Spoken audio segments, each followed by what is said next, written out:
नमस्कार साथियों, स्वागत है आपके अपने चैनल रोज की रिवीजन पर। आज है 24 सितंबर 2025 और 24 सितंबर से जुड़े हुए जितने भी करेंट अफेयर्स के प्रश्न हैं उन पर हम विस्तृत चर्चा करेंगे। और हाँ, अगर आप हमारे चैनल पर नए हैं तो इसे लाइक, शेयर और सब्सक्राइब करना ना भूलें। तो चलिए शुरू करते हैं। आज का पहला प्रश्न है, अंतर्राष्ट्रीय सांकेतिक भाषा दिवस कब और क्यों मनाया जाता है? यह 23 सितंबर को मनाया जाता है। यह दिवस प्रत्येक वर्ष 23 सितंबर को मनाया जाता है। इसका मुख्य उद्देश्य सांकेतिक भाषा के महत्व के बारे में जागरूकता बढ़ाना और भाषाई तथा सांस्कृतिक विविधता का उत्सव मनाना है। अगला प्रश्न है, वर्ष 2025 के अंतर्राष्ट्रीय सांकेतिक भाषा दिवस की थीम क्या थी? इसका उत्तर है, साइन लैंग्वेज यूनाइट्स अस। इस वर्ष की थीम दर्शाती है कि सांकेतिक भाषाएं लोगों को जोड़ने और संचार की बाधाओं को दूर करने के महत्वपूर्ण भूमिका निभाती हैं। अगला प्रश्न है, आयुर्वेद दिवस कब किस निश्चित तिथि को मनाया जाएगा और पहले यह कब मनाया जाता था? उत्तर है, अब 23 सितंबर को मनाया जाएगा। पहले धनतेरस के दिन मनाया जाता था। अब से हर साल 23 सितंबर को आयुर्वेद दिवस मनाया जाएगा। पहले यह दिवस धन्वंतरी की जयंती यानी धनतेरस के दिन मनाया जाता था, जिसका कोई निश्चित अंग्रेजी तारीख नहीं होती थी। अगला प्रश्न है, भारत मोरक्को संबंधों के संदर्भ में हाल ही में क्या महत्वपूर्ण विकास हुआ है? रक्षा समझौता ज्ञापन MOU पर हस्ताक्षर हुआ है। भारत और मोरक्को ने रक्षा सहयोग को बढ़ावा देने के लिए एक रक्षा समझौता यानी MOU पर हस्ताक्षर किए हैं। यह समझौता दोनों देशों के बीच रणनीतिक साझेदारी को मजबूत करेगा। अगला प्रश्न है, 17वां ब्रिक्स शिखर सम्मेलन कहाँ आयोजित हुआ था? उत्तर है, रियो दी जेनेरियो में, ब्राजील में है यह, जिसमें प्रधानमंत्री नरेंद्र मोदी ने भी भाग लिया था। अगला प्रश्न है, 2027 में एशियो शिखर सम्मेलन की मेजबानी कौन सा देश करेगा? उत्तर होगा पाकिस्तान। अगला प्रश्न है, अंतर्राष्ट्रीय ओजोन परत संरक्षण दिवस कब मनाया जाता है और ओजोन परत वायुमंडल के किस हिस्से में स्थित है? 16 सितंबर को ओजोन परत दिवस मनाया जाता है और यह समताप मंडल में स्थिर है। अगला प्रश्न है, हाल ही में अंतर्राष्ट्रीय पुलिस सहयोग दिवस कब मनाया गया? यह 7 सितंबर को मनाया गया है। इसका उद्देश्य है वैश्विक स्तर पर पुलिस बलों के बीच सहयोग और समन्वय को बढ़ावा देना है। अगला प्रश्न है, CISF के नए महानिदेशक के रूप में किसे नियुक्त किया गया है? आंसर, प्रवीर रंजन को। अगला प्रश्न है, ITBP के नए महानिदेशक कौन बने हैं? उत्तर होगा प्रवीण कुमार। ITBP के नए महानिदेशक बने हैं। अगला प्रश्न है, प्रधानमंत्री के उप राष्ट्रीय सुरक्षा सलाहकार डिप्टी NSA के रूप में किसकी नियुक्ति हुई है? उत्तर होगा अनीश दयाल सिंह को। अगला प्रश्न, अहमदनगर रेलवे स्टेशन का नाम बदल करके क्या कर दिया गया है और यह किस राज्य में स्थित है? इसका नाम अहिल्यानगर कर दिया गया है और यह महाराष्ट्र में स्थित है। अगला प्रश्न है, लीड्स 2025 लीड्स 2025 क्या है और इसका शुभारंभ किसने किया? लॉजिस्टिक क्षेत्र की पहल है। यह पीयूष गोयल द्वारा शुरू किया गया है।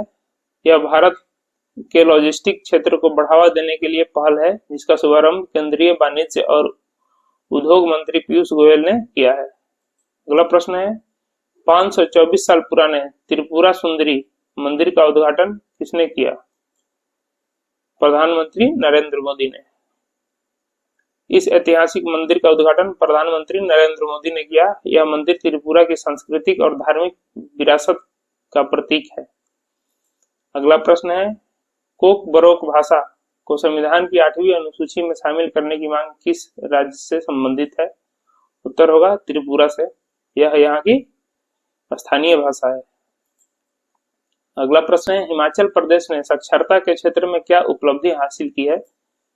99.3% साक्षरता दर के साथ पूर्ण साक्षर राज्य घोषित हुआ है। अगला प्रश्न है, दक्षिण कोरिया में भारत के नए राजदूत कौन नियुक्त हुए हैं? उत्तर गोरांग लाल दास। अगला प्रश्न है, ब्रिटेन के नए गृह मंत्री के रूप में किसे नियुक्त किया गया है? आंसर होगा शबाना महमूद। अगला प्रश्न, नेपाल की पहली महिला अटॉर्नी जनरल कौन बनी है? उत्तर सविता भंडारी। अगला प्रश्न है, इंडसइंड बैंक के नए मुख्य वित्तीय अधिकारी सीएफओ कौन बने हैं?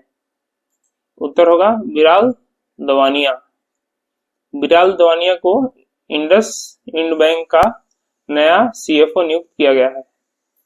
अगला प्रश्न है, किस पेमेंट बैंक ने सेविंग्स प्रो बचत खाता लॉन्च किया है? उत्तर है जियो पेमेंट बैंक ने। अगला प्रश्न है, आदित्य बिरला कैपिटल के एमडी और सीईओ के रूप में किसकी नियुक्ति हुई है? विशाखा मुले। विशाखा मुले को आदित्य बिरला कैपिटल का एमडी और सीईओ नियुक्त किया गया है। अगला प्रश्न है, यूपीआई के उपयोग में कौन सा राज्य शीर्ष पर है?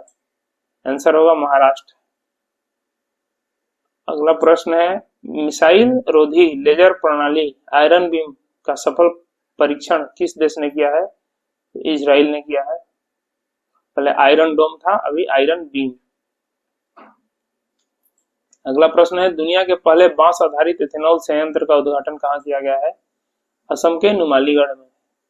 प्रधानमंत्री मोदी ने असम के नुमालीगढ़ में दुनिया के पहले बांस आधारित इथेनॉल संयंत्र का उद्घाटन किया है। यह नवीकरणीय ऊर्जा की दिशा में एक महत्वपूर्ण कदम है। अगला प्रश्न है, चीन द्वारा हाल ही में किस रीयूजेबल रॉकेट का सफल परीक्षण किया गया है? तियांगलोंग 3। चीन में तियांगलोंग 3 नामक रीयूजेबल रॉकेट का सफल परीक्षण किया गया है। अगला प्रश्न है, लाल गर्दन वाला फेलेरो पंछी भारत में हाल ही में कहाँ देखा गया है? उत्तर होगा तमिलनाडु के नाझन पंछी अभयारण्य में। यह दुर्लभ पंछी तमिलनाडु के नाझन पंछी अभयारण्य में देखा गया है। यह भारत की जैव विविधता का समृद्धि को दर्शाता है। अगला प्रश्न है, आंध्र प्रदेश के कौन से भूवैज्ञानिक स्थल यूनेस्को की संभावित सूची में शामिल हुई है? तो लाल रेत के टीले ये यूनेस्को के संभावित विश्व धरोहर सूची में शामिल हुए हैं। 69वें बेलेडोर समारोह में पुरुष और महिला वर्ग का पुरस्कार किसने जीता? उस्मान डेबेले पुरुष और महिला में एताना बोनमाटी।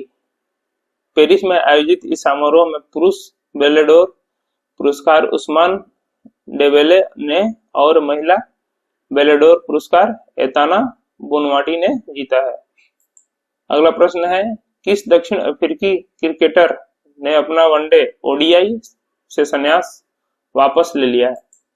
उत्तर होगा क्विंटन डी कॉक। अगला प्रश्न होगा, विश्व एथलेटिक्स चैंपियनशिप की 400 मीटर दौड़ में सिडनी मैकलॉगलिन लेब्रॉन ने कौन सा पदक जीता है?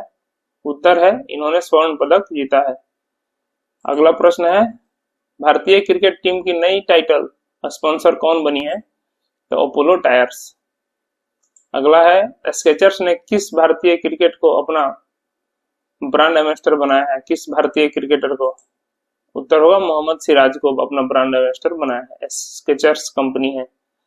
अगला है, अरुंधति राय की हाल ही में विमोचित संस्मरण पुस्तक का क्या नाम है? उत्तर होगा mother Mary comes to me. अगला प्रश्न है, महाराष्ट्र ने किस उत्सव को आधिकारिक तौर पर राज्य उत्सव घोषित किया है? उत्तर होगा गणेशोत्सव। महाराष्ट्र सरकार ने गणेश उत्सव को राज्य उत्सव घोषित किया है। अगला प्रश्न है, तमिलनाडु सरकार द्वारा अनाथ बच्चों के लिए शुरू की गई योजना का क्या नाम है? उत्तर होगा अम्बू करंगल योजना। तमिलनाडु के मुख्यमंत्री ने अम्बू करंगल योजना शुरू की है। इस योजना के तहत अनाथ बच्चों को प्रति माह 2000 की वित्तीय सहायता दी जाएगी। अगला प्रश्न है, किस राज्य सरकार ने कैदियों के लिए जेलों में योग और सुदर्शन क्रिया शुरू की है? उत्तर है छत्तीसगढ़। छत्तीसगढ़ सरकार ने सभी जिलों के जेलों में कैदियों के मानसिक और शारीरिक स्वास्थ्य के लिए यह पहल शुरू की है। अगला प्रश्न है, हेरोल्ड डिकी बर्ड कौन थे जिनका हाल ही में निधन हो गया? इंग्लैंड के प्रसिद्ध क्रिकेट अंपायर थे। अगला प्रश्न है, लिविस के ब्रांड एम्बेसडर कौन बनी है? तो आलिया भट्ट लिविस कंपनी के ब्रांड एम्बेसडर बनी है। अगला प्रश्न है, हरियाणा सरकार ने महिलाओं के लिए किस योजना को मंजूरी दी है? लाडो लक्ष्मी योजना को मंजूरी दी है। अगला प्रश्न है, न्यायमूर्ति पीबी बराले ने किस उच्च न्यायालय के मुख्य न्यायाधीश के रूप में शपथ ली है? उत्तर होगा पटना उच्च न्यायालय के। अगला प्रश्न है, न्यायमूर्ति एम सुंदर किस उच्च न्यायालय के मुख्य न्यायाधीश बने हैं? उत्तर होगा मणिपुर उच्च न्यायालय के। अगला प्रश्न, विश्व बांस दिवस कब मनाया जाता है? 18 सितंबर को मनाया जाता है। विश्व गेंडा दिवस कब मनाया जाता है? 22 सितंबर को मनाया जाता है। अंतर्राष्ट्रीय शांति दिवस कब मनाया जाता है? 21 सितंबर को मनाया जाता है। हिंदी दिवस कब मनाया जाता है? इसका उत्तर होगा 14 सितंबर को मनाया जाता है, राष्ट्रीय हिंदी दिवस। विश्व साक्षरता दिवस कब मनाया जाता है? उत्तर होगा 8 सितंबर को। अगला है, विश्व नारियल दिवस कब मनाया जाता है? 2 सितंबर को। और अंतर्राष्ट्रीय बाघ दिवस कब मनाया जाता है?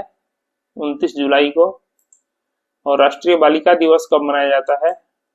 24 जनवरी को। अंतर्राष्ट्रीय ओलंपिक दिवस कब मनाया जाता है? 23 जून को। और विश्व उपभोक्ता अधिकार दिवस कब मनाया जाता है? 15 मार्च को। और दक्षिण अफ्रीका के 3 राजधानियां कौन सी? केप टाउन, प्रिटोरिया और ब्लोएमफोटेन। दक्षिण अफ्रीका की 3 राजधानी है। केप टाउन विधायी की राजधानी है, प्रिटोरिया कार्यकारी और ब्लोएमफोटेन न्यायिक राजधानी है। अगला है, किस राज्य के कोले समुदाय द्वारा नारेली पूर्णिमा मनाई जाती है? महाराष्ट्र। महाराष्ट्र के कोले समुदाय मछुआरों का समुदाय है यह, और यह त्योहार मनाते हैं ये लोग। अगला प्रश्न है, क्षेत्रफल की दृष्टि से महाराष्ट्र का भारत में कौन सा स्थान है? तीसरा स्थान है महाराष्ट्र का।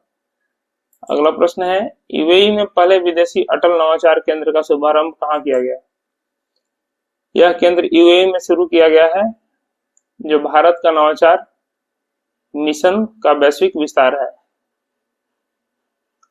अगला है, भारत में लौंग का सबसे बड़ा उत्पादक राज्य कौन सा है? लौंग, तमिलनाडु। अगला प्रश्न है, स्वयं सहायता समूह एसएचजी सदस्यों के लिए पहचान पत्र जारी करने वाला पहला राज्य तमिलनाडु है। अगला प्रश्न है, नियंत्रक जनरल ऑफ कम्युनिकेशन अकाउंट्स का पदभार किसने संभाला है? वंदना गुप्ता। अगला प्रश्न है, प्रथम त्रिसेवा अकादमी प्रौद्योगिकी संगोष्ठी का उद्घाटन कहाँ किया गया है? नई दिल्ली में। इस संगोष्ठी का उद्घाटन नई दिल्ली में chief of defence staff general Anil Chauhan द्वारा किया गया है। अगला प्रश्न है, थाई मानवर खितम योजना किस राज्य से संबंधित है और इसका उद्देश्य क्या है? तमिलनाडु से संबंधित है। बुजुर्गों के लिए घर पर राशन देना इसका प्रमुख उद्देश्य है। अगला प्रश्न है, महाराष्ट्र सरकार ने किस वर्कर्स के लिए सामाजिक सुरक्षा योजना शुरू करने की घोषणा की है? तो गिग वर्कर्स के लिए। अगला प्रश्न है, आईएसएसएफ विश्व कप 2025 की पदक तालिका में कौन सा शीर्ष पर रहा है? कौन सा देश है जो शीर्ष पर रहा है? उत्तर होगा चीन। अगला प्रश्न है, जल्लीकट्टू का आयोजन किस राज्य में होता है? तमिलनाडु में होता है। अगला प्रश्न है, इजराइल ने तेल अवीव में एक सड़क का नाम किस भारतीय हस्ती के नाम पर रखा है? उत्तर होगा गुरुदेव रविंद्रनाथ टैगोर के नाम पर रखा है।